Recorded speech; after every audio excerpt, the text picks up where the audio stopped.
السلام علیکم۔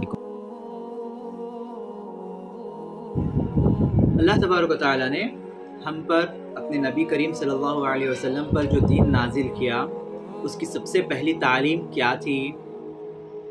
اس میں سب سے پہلے کیا سکھایا گیا؟ اللہ کے نبی کریم صلی اللہ علیہ وسلم کو اللہ تبارک و تعالیٰ نے سب سے پہلے یہ سکھایا کہ پڑھو اپنے اس رب کے نام سے جس نے آپ کو پیدا کیا۔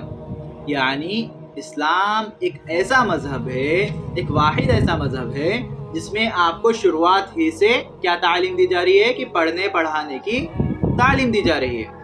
ٹھیک ہے، اب دیکھو ہمارے نبی کریم صلی اللہ علیہ وسلم نے کیا فرمایا تعلیم کے متعلق۔ ہمارے نبی کریم صلی اللہ علیہ وسلم نے تعلیم کے متعلق فرمایا کہ طلب العلم فریضۃ علی کل مسلم و مسلمہ، کہ علم کا حاصل کرنا ہر مسلمان مرد اور عورت پر فرض ہے۔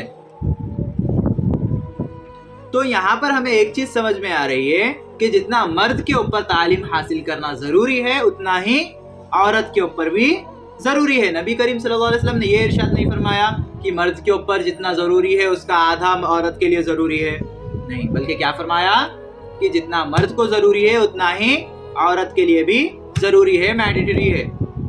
ٹھیک ہے، اب آگے دیکھیں ہمارے نبی کریم صلی اللہ علیہ وسلم کے اور کیا ارشاد ہے علم والوں کے متعلق۔ ایک عالم کے متعلق ہمارے نبی کریم صلی اللہ علیہ وسلم کا ارشاد ہے کہ عالم نبیوں کی میراث ہے، نبیوں کے وارث ہے بولے۔ عالم کا مقام انبیاء علیہ السلام کے بعد عالم کا مقام بہت اونچا ہے۔ کس کا مقام ہے؟ عالم کا۔ ایک علم والے کو شیطان بہکانے کے لیے اس کو اتنی محنت کرنا پڑتا شیطان کو ایک علم والے کو بہکانے کے لیے، جتنی محنت انہیں 1000 عبادت کرنے والوں کو بہکانے میں لگاتا اتنی محنت صرف ایک علم حاصل کرنے والے کو کے پیچھے لگانی پڑتی اس کو۔ اب دیکھیں کیا ہم علم حاصل کر رہے ہیں؟ کیا ہم علم دین حاصل کر رہے ہیں؟ کیونکہ جب اسلام آیا تھا، جب اللہ کے نبی پر وحی نازل ہوئی تھی تو کوئی دوسرا علم نہیں تھا۔ کون سا علم تھا؟ صرف جب دین اسلام کا علم تھا، اسلام کی تعلیمات تھی۔ تو دیکھیں کیا ہم آج اسلام کی تعلیمات پر کیا ہم عمل کر رہے ہیں؟ کیا ہمیں اسلام کی تعلیمات قبول ہے؟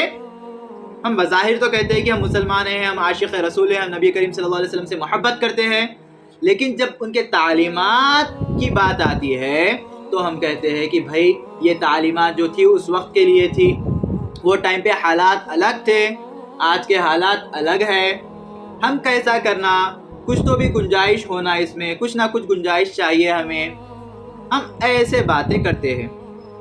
ہمارے نبی کریم صلی اللہ علیہ وسلم کی ایک حدیث جس میں آپ صلی اللہ علیہ وسلم نے فرمایا کہ جب کوئی بچہ، جب کوئی انسان علم دین حاصل کرنے کے لیے جب نکلتا ہے تو فرشتے اس کے پیروں کے نیچے اپنے پر بچھا دیتے ہیں۔ کون سی تعلیم کے لیے اللہ کے نبی نے یہ فرمایا؟ کیا دنیاوی تعلیم کے لیے فرمایا؟ نہیں، بلکہ دینی تعلیم کے لیے، اسلام کی تعلیمات کے لیے، دین کی تعلیمات کے لیے۔ اگر کوئی بچہ، کوئی بچی، اگر کوئی اللہ تبارک و تعالیٰ کی رضا کے لیے علم دین حاصل کرنے اگر نکلتے تو اللہ تعالیٰ اپنے فرشتوں کو حکم دیتے ہیں کہ وہ بچے کے پیروں کے نیچے کیا کرو؟ پر بچھاؤ۔ تو فرشتے بچوں کے پیروں کے نیچے کیا کرتے؟ اپنے پر بچھاتے۔ دیکھیں کتنا بڑا مقام ہے علم دین حاصل کرنے والوں کے لیے۔ ایک چھوٹا سا واقعہ دیکھیں کہ ایک شخص کا انتقال ہو جاتا، اور اس کو انتقال کے بعد سے قبر عذاب شروع ہو جاتا، انتقال کے بعد سے اس پر عذاب شروع ہو جاتا، کئی مہینوں تک ایسے ہی ہوتا، اس پر عذاب کنٹینیو رہتا، کچھ بھی مہلت نہیں ملتی اس کو۔ پھر ایک دن اس کے اوپر سے سڈن عذاب ہٹا دیا جاتا، اچانک اس کے اوپر سے عذاب ہٹا دیا جاتا۔ اب ظاہر سی بات ہے، انسان ہے، انسان کے ساتھ اگر اچھا بھی ہوا تو اس کو فکر ہوتی اور برا بھی ہوا تو فکر ہوتی، ایلی کئی کو ہو رہا میرے ساتھ ایسا بول کے۔ تو وہ انسان بھی ویسی انسان ہے، انہیں بولتا کہ یا اللہ میرے اوپر اتنے مہینوں سے عذاب ہو رہا تھا، اب اچانک عذاب کئی کو ہٹا لیے۔ تو اللہ تبارک و تعالیٰ ارشاد فرماتے ہیں کہ جب تمہارا انتقال ہوا تھا تمہاری بیوی حمل سے تھی، اور جب اس کو بچہ ہوا اور جب وہ بچہ بولنے کے لائق ہوا، جب بات کرنے کے لائق ہوا، تو تمہاری بیوی نے کیا کیا؟ اس بچے کو مدرسے میں علم دین حاصل کرنے کے لیے مدرسے میں اس کا داخلہ کرایا، ایڈمیشن کرایا۔ تو جب استاد نے جب بچے کو پڑھایا اعوذ باللہ من الشیطان الرجیم بسم اللہ الرحمن الرحیم، تو اللہ تبارک و تعالیٰ فرما رہے کہ جب بچہ بسم اللہ الرحمن الرحیم پڑھا تو مجھے شرم آ گئی کہ بچہ، چھوٹا سا بچہ اپنی توتلی زبان میں مجھے رحمان اور رحیم کہہ رہا ہے، اور میں اس کے والد کے اوپر، اس کے بابا کے اوپر کیا میں عذاب نازل کرتا رہوں؟ صرف اس کے بسم اللہ پڑھنے کی برکت سے اس کے والد کو اللہ تبارک و تعالیٰ نے عذاب سے نجات دے دی۔ تو دیکھیں کہ علم دین کی کتنی فضیلت ہے۔ اور آج ہم کیا کر رہے؟ کیا ہم علم دین حاصل کر رہے؟ ہمارے گھروں کا ماحول تو اتنا پیارا ہے ماشاء اللہ سبحان اللہ کہ اگر کوئی بچہ قرآن مکمل کر لیتا ہے، ہمارے پاس ایک بہت مشہور الفاظ ہے، قرآن ختم کر لیتا ہے۔ قرآن ختم کے لیے نہیں ہے، قرآن فہم کے لیے ہے، پڑھنے کے لیے ہے، سمجھنے کے لیے ہے۔ لیکن جیسے کہ ہمارے ماحول میں ہے کہ جب بچہ قرآن کمپلیٹ کر لیتا ہے تو اس کو مدرسے سے، مکتب سے نکال دیتے۔ وجہ کیا رہتی؟ کہ بچے کو دوسری تعلیم حاصل کرنا ہے۔ اب دیکھیں یہاں پر، کیا اسلام آپ کو دنیاوی تعلیم حاصل کرنے کے لیے روک رہا؟ کبھی کسی کو ایسا روکا کہ بھائی آپ ڈاکٹر نکو بنو، مت بنیے ڈاکٹر، انجینئر مت بنیے؟ کبھی اسلام نے آپ کو کبھی روکا؟ نہیں روکا۔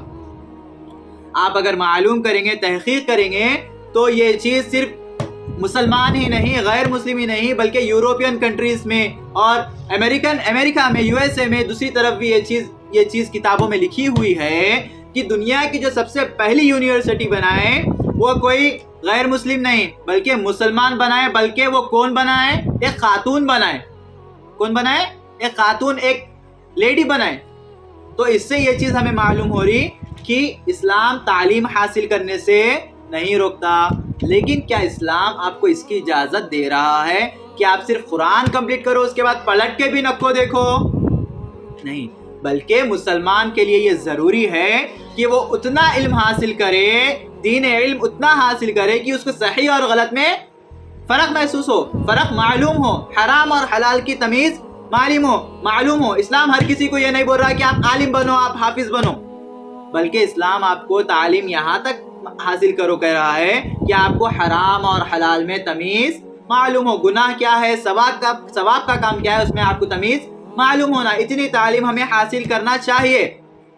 لیکن آج کل دیکھیں، اس میں بچوں کی کچھ بھی غلطی نہیں ہے، بچوں کی کچھ بھی، آپ لوگ کی اس میں کچھ بھی غلطی نہیں ہے۔ اس میں غلطی کس کی ہے؟ اس میں 99% غلطی ہے والدین کی، ماں باپ کی غلطی ہے۔ بچے تو یہ نہیں بولتے کہ میرے کو نہیں جانا ہے بول کے، مدرسے کو جاؤ بولے تو نہیں جاتے کیا؟ اب دیکھو ایک بات غور کرو آپ، بچے کا اگر اسکول رہا صبح میں 6 بجے تو والدین کیا کرتے؟ 5 بجے سے اٹھا کے بٹھا دیتے، 5 بجے سے اٹھا کے بٹھائے تھے، منہ دھو، یہ کرو، ورک ہے، ڈریس دیکھ لو، ورک انکمپلیٹ ہے تو کچھ بھی انکمپلیٹ ہے تو کمپلیٹ کر لو، وغیرہ وغیرہ وغیرہ۔ لیکن جب مدرسے کا ٹائم آتا، جب علم دین حاصل کرنے کا ٹائم آتا تو اس وقت کیا بولتے ہیں؟ پوچھتے بھی نہیں پلٹ کے مدرسے کو جا رہے نہیں جا رہے، کیا پڑھے آج، اگر گئے تو کیا پڑھے۔ وہی اگر بچہ اسکول سے آیا تو بچے سے پوچھتے کہ آج کیا ورک ملا، جلدی جلدی کمپلیٹ کرو۔ کیا کبھی بچہ مدرسے سے آنے کے بعد، مکتب سے آنے کے بعد آپ پلٹ کے بھی پوچھیں آج کیا سبق دیے مول صاحب، آج کیا پڑھایا آپ کو مول صاحب؟ کیا پوچھے کبھی ہم؟ کیا والدین کبھی پوچھتے ہیں یہ چیز؟ نہیں پوچھتے۔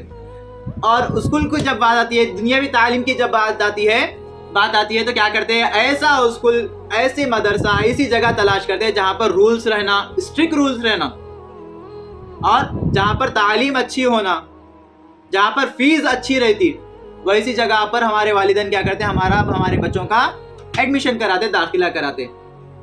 پھر دیکھتے کہ یونیفارم، اگر بچہ اسکول کو جا رہا تو یونیفارم برابر ہے یا نہیں ہے، ایک یونیفارم کی جگہ 4 یونیفارم لا کے رکھتے کہ بھائی میلا ہو گیا تو دھوئے جب تک سکھا نہیں، پہلے کا پہلے پورا سوچ لے کے احتیاطاً پورے چیزیں کرتے۔ بہت اچھی بات ہے، کرنا بھی چاہیے۔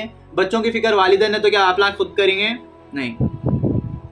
لیکن جب یہ ساری چیزیں ہو رہی تو یہ بھی دیکھنا چاہیے کہ جو بچہ ہماری تعلیم حاصل کر رہا، کیا وہ تعلیم آخرت میں بھی کام آئیں گی؟ آپ جو فیس ادا کر رہے 60,000